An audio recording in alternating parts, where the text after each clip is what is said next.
Hello guys, welcome back to my YouTube channel রোজকার রান্নায়। তো আজকে তোমাদের সামনে নিয়ে চলে এসেছি হোমমেড কালাকাঁদ। তো তার জন্য লাগছে আমার 1 কিলো মানে 1 লিটার দুধ। আর সেই দুধটা আমি এবার কড়াতে দিয়ে দিচ্ছি। কড়াতে তার আগে আমি অল্প জল দিয়ে দিয়েছি, ঠিক আছে। আর জল দিয়ে এটাকে এবার দুধটাকে ফুটতে দিতে হবে, কেন কি দুধটা যদি লেগে যায় নিচে, তার জন্য। আর তোমরা তাই করবে, দুধটা লেগে না যাওয়ার জন্য একটু জল দিয়ে নেবে, তারপর গ্যাসটাকে চালু করে দেবে, দুধটাকে ফুটতে দেবে। তো আমি এইভাবেই করেছি সেম। আর দুধটাকে এবার কেটে এই যে 1 লিটার দুধ আমি দিয়ে দিয়েছি, এটা ফুল ক্রিমের দুধ। তোমরা চাইলে এটা গরুর দুধও করতে পারো, কোনো অসুবিধে নেই। ছানার পরিমাণটা হয়তো একটু কম পেতে পারো, তো আমি এটা ছানার পরিমাণটা অনেকটাই পেয়েছি। দেখো, এরপর আমি গ্যাসটাও জ্বালিয়ে দিয়েছি। জ্বালিয়ে দিয়ে এবার একটু নাড়াচাড়া দিয়ে এবার এটাকে আমি এবার ফুটতে দেবো, ঠিক আছে। এবার ভালোভাবে এটাকে একটু ফুটতে দিতে হবে, মানে কাঁচা ভাবটা যাতে চলে যায় দুধের। আর দেখো ফুটেও এসছে। এরপর আমি একটা ননস্টিক প্যান নিয়ে নিয়েছি, আর তার মধ্যে 1 কাপ দুধ ঢেলে দিচ্ছি। এটা যেহেতু পুরো প্রিপারেশনটা যেহেতু কালাকাঁদে এই দুধের মধ্যেই তৈরি হবে, তো সেই কারণে আমি এই দুধটা আলাদা করে নিয়ে নিচ্ছি। নিয়ে এটাকে আমি দেখো অন্য একটা, তোমরা দেখতেই পাচ্ছ, অন্য একটা ওভেনে বসিয়ে দিয়েছি। ওটাকে ওটাকেও ফুটতে দেবো, যাতে একটু ঠিক হয়ে আসে, গাঢ় হয়ে আসে। এরপর আমি কি করেছি, 4 চামচ ভিনিগার নিয়েছি, আর ছোটো কাপের 1 কাপ জল নিয়েছি। দিয়ে এবার ওটাকে মিক্সড করে নিয়ে এবার আমি এটাকে আস্তে আস্তে করে ছানার পরিণত করব। দুধের মধ্যে দিয়ে যে 1 লিটার দুধটা রেখে ফোটাতে দিয়েছি, তার মধ্যে ছানাটা তৈরি করব। দেখো দুধটা কেটে কেটে আসছে, কত সুন্দর দেখো। আর ভীষণ মোটা, আমি অনেকটাই দুধ মানে দুধের ছানা পেয়েছি। 1 লিটার দুধে না আমি 700 750 গ্রাম মতো ছানাটা পেয়েছি। তো এইভাবে অল্প অল্প করে তোমরা ছানাটা তৈরি করবে এই ভিনিগারটা দিয়ে। আর যখন আমি অন্য সময় কি করি, গ্যাসটা বন্ধ করে আমি এটা ছানাটা তৈরি করি। তো এটা আমি বন্ধ করিনি, আমি লো ফ্লেমে করেছি, তোমরাও করবে তাই, অসুবিধে নেই। তো লো ফ্লেমে করলে পরে এটা পড়ে যাওয়ার ভয় থাকে না, দুধটাও খুব সুন্দর কেটে আসে ছানাটা। আর বাঁ হাতে দেখো, বাঁ হাতেরও কাজ করছি, একটু নেড়ে দিলাম। ওটা ননস্টিকে বসিয়েছি বলে না, ওটা আমি যেহেতু জল দিইনি। তোমরা হয়তো বলতে পারো, তোমাদের মনে প্রশ্ন জাগতে পারে যে দিদিভাই তুমি এতে জল দিলে ওতে জল দিলে না কেন, ওটা ননস্টিক তো, ওটা লেগে যাবে না, লেগে যাওয়ার কোনো ভয় নেই। তো দেখো সাইডের যে দুধগুলো যে লেগে থাকে, যে সরগুলো, সেগুলো ভালো করে কাচিয়ে নিয়ে এবার আমি ছানাটা আমার অলমোস্ট তৈরি হয়ে গেছে। একটু ভালো করে ফুটতে দিয়ে তো তৈরি হয়ে গেছে। আর ওটা একটা স্টেনারে নিয়ে আমি ছানাটাকে ঝরতে দিয়েছি জলটাকে। তার মধ্যে ননস্টিকটা আমি এপাশে ট্রান্সফার করে নিয়েছি। নিয়ে আর আমার সম্পূর্ণ ছানার যে আমি যে প্রিপারেশনটা যে কালাকাঁদটা তৈরি করছি, 750 আমার ছানার মধ্যে 150 গ্রাম আমি চিনি দিয়েছি। দিয়ে এবার এই লিকুইড দুধের মধ্যে অল্প অল্প করে দিয়ে দেবো, সম্পূর্ণ দেবো না, কেন কি দুধটা না আরও বেশি পাতলা হয়ে যায়। তো দেখো এরপরে আমি ছানাটা দেখো খুব সুন্দর ছানাটা পেয়েছি, দেখো অনেকটা ছানা পেয়েছি আমি। তো এই ছানাটা খুব সুন্দর, একদম জলটা ভালো করে ঝরিয়ে নিয়েছি। এরকম ঝরিয়ে নেবে তোমরা জলটাকে ভালোভাবে, যেন একটু জল না থাকে। তারপর আবার আমি অল্প অল্প করে চিনি দিয়ে এই লিকুইড দুধের মধ্যে মেল্ট করে নিচ্ছি।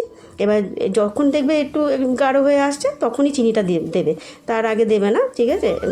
কেন কি সম্পূর্ণ দিলে দুধটা একদম পাতলা হয়ে যায়, ভালো লাগে না, আর অনেকক্ষণ টাইম লাগে, এটা অনেকক্ষণ টাইম লাগে। আর এটা না মিডিয়াম ফ্লেমে করবে, ফুল ফ্লেমে দেবে না। তার মধ্যে আমি একটু সেন্টের জন্য না 2টো এলাচ থেতো করে দিয়েছি, ওটা যাতে খুশবুটা খুব সুন্দর হয়। আর দেখো এইভাবে দেখো কত সুন্দর ফুটে এসছে। আর দেখো কালারটাও একটু চেঞ্জ হয়ে গেছে। আর দেখো এইভাবে নেড়ে নেড়ে দেখো, একটুও লাগেনি, কিন্তু নিচেও লাগেনি বা কিছু। এটা যেহেতু ননস্টিক, তো তোমরা অন্য কিছু তো করতে পারো, অসুবিধা নেই, একটু জল দিয়ে নেবে, কোনো ম্যাটার হবে না। তো তারপর আমি একটা ছোটো বাটির 1 বাটি থেকে কম মিল্ক পাউডার নিয়েছি। এবার এই মিল্ক পাউডারটা, এবার যে লিকুইড যে মিল্কটা যে তৈরি করছিলাম যেটা, সেটা এবার ওর মধ্যে দিয়ে দেবো। মিল্ক পাউডারটা দিয়ে দেবো, কেন কি মিল্ক পাউডারটা দিলে না খুব টেস্টটা ভালো লাগে। আর তোমরা অবশ্যই খুব দেখেছো আমার যত মিষ্টির প্রিপারেশান যতগুলো আমি তৈরি করেছি, আমি একটু গুঁড়ো দিতে না বেশি ভালোবাসি। তো ওতে কী হয়, খুব ভালো লাগে, খেতে ভালো লাগে। তো যাই হোক, আমি এইভাবে দিই। আর তোমরা যদি দিতে চাও দিতেও পারো, তবে দিও, আমি এটাকে স্কিপ করতে বলবো না, দিতে মানা করবো না, এটা অবশ্যই তোমরা দেবে, অল্প হলেও দেবে, ঠিক আছে। আর দেখবে খেয়ে তোমরা বাড়িতে তৈরি করে দেখবে, খুব ভালো লাগবে। এটা একটা খুব ভালো একটা মিষ্টির প্রিপারেশান, আর দোকানের থেকে বেশি বেটার হয় বাড়িতে তৈরি করলে পরে। আমি তো বাড়িতেই তৈরি করি, আজকাল কিনে খাই না। তো লাম্পসগুলো দেখো আস্তে আস্তে করে এইভাবে গলে যাবে, খুব ভালোভাবে নাড়তে হবে। আর তোমরা যদি চাও একটু গরম দুধের মধ্যে গুঁড়ো দুধ গুলে নিয়ে তারপর তোমরা বসাতে পারো। এরপর আমি একটা ম্যাশার নিয়েছি, নিয়ে সেটাকে এবারে দেখো ছানাটাকে ভালো করে ম্যাশ করে নিয়েছি। বেশি ম্যাশ করবে না, যাতে একদম কি বলে, একদম মসৃণ না হয়ে যায়, দানা দানা থাকে। যেহেতু কালাকাঁদ, তো কালাকাঁদ একটু দানা দানাই থাকে। আর খুব ভালো লাগে খেতে, তাই না? আর বাড়িতে তৈরি করবে এভাবে, সবাইকে খাওয়াবে, সকলে খুশি হবে। আর তোমরা এটা তৈরি করে ফ্রিজারে রেখে দিতে পারো একটা ভালো কন্টেনারে। এটা মানে 6-7 দিন মতো চলবে। কোনো গেস্ট এলে খাওয়ালে পরে তারাও খুব খুশি হবে, তারা বিশ্বাসই করতে চাইবে না যে তোমরা বাড়িতে তৈরি করেছো, না দোকানের থেকে কিনে আনা। তো যাই হোক, আমি এইভাবে তৈরি করে নিচ্ছি। দেখো এই দিক ওদিক করে নাড়াচাড়া দিয়ে দেখো থিকনেসটাও খুব সুন্দর এসছে, না মানে বেশি শুকনো মানে ড্রাই হয়ে গেছে, না বেশি পাতলা আছে, মানে লিকুইডটাও বেশি নেই, খুব সুন্দর। আর একটা তৈরি করলে না জুসি টাইপের যখন খাবে। আর এটা খুশবুদার করার জন্য আরেকটু আমি রোজ ওয়াটার দিয়ে দিলাম। তো তোমরা এটা স্কিপ করতে পারো যদি না দিতে চাও, অনেকে স্মেলটা পছন্দ করে না বেশি। তো দেখো দেখো খুব সুন্দর, দেখো বেশি দেখো ড্রাইও হয়নি, আবার বেশি পাতলাও নেই, একটা জুসি ভাব, তাই না? তো এইভাবে আমি এবার এটাকে একটা থালার মধ্যে মানে ঠান্ডা করতে দেবো, ট্রান্সফার করিয়ে নেবো।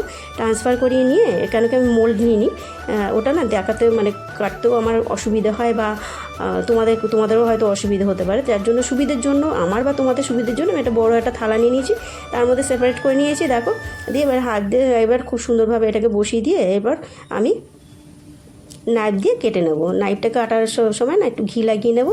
আর তারপর দেখো ওপরে একটু ড্রাই ফ্রুট দিয়ে দিয়েছি, পেস্তা গার্নিশিংয়ের জন্য। আর দেখো খুব সুন্দরভাবে কাটিং করেছি। আর এইভাবে তৈরি হয়ে গেল হোমমেড কালাকাঁদ। তো তোমরাও তৈরি করো। আর ভিডিওটা তোমাদের ভালো লাগলে অবশ্যই লাইক, শেয়ার, কমেন্ট, সাবস্ক্রাইব করতে ভুলো না। যারা আমার নতুন দর্শক তারাও মানে যারা আমার ভিডিওতে যারা নতুন দেখছো তারা কিন্তু অবশ্যই একটা সাবস্ক্রাইব করে যেও। আর দেখা হবে আবার অন্য কোনো ভিডিওতে। তো তাও দেখো, তবুও আমি একটা কেটে দেখাচ্ছি। দেখো, আর আমি মনে কোনো হাত দিয়ে দেখাতে গেলে হয়তো যদি পড়ে যায়, নরম হয়েছে, খুব সুন্দর হয়েছে। তো যাই হোক, পড়েই গেল। তো আবার কোনো দেখা হবে অন্য কোনো রেসিপি নিয়ে। ততক্ষণে ভালো থেকো, সুস্থ থেকো, টাটা।